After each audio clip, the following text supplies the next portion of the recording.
Neil, new home sales were released the other day, and the figures are catastrophic.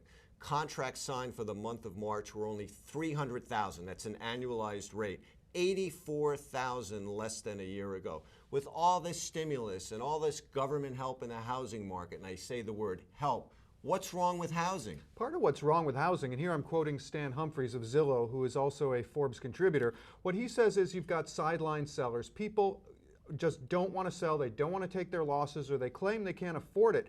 He feels that actually we're going to see another 7% decline in the value of housing this year, but he's also arguing that people need to get off their hands and they need to start selling, that you've got to start clearing this market and people have to be able to sort of put the past behind them. And I think that right now, psychologically, we do face a big problem. We're just seeing that the wheels have ground to a halt, people are sort of like deer in the headlights, and it's a mess for the housing market. Well, I agree with your friend Mr. Humphries that housing prices are going to fall further, but I disagree with his logic as to why. I think it's the economy.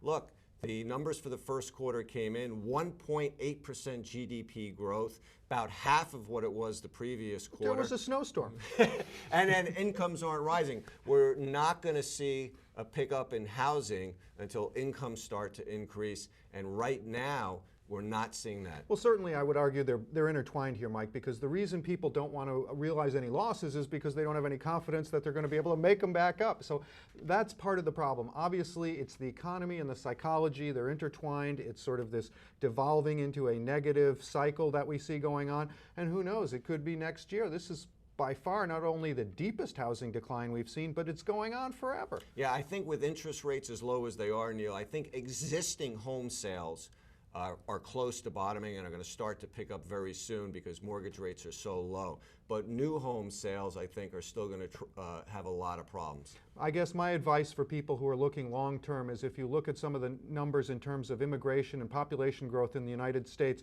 there is going to be real demand for housing going on in the future. So if you're going to buy a house and you're going to stay there for 7 years or 15 years or 30 years, actually the market looks pretty good.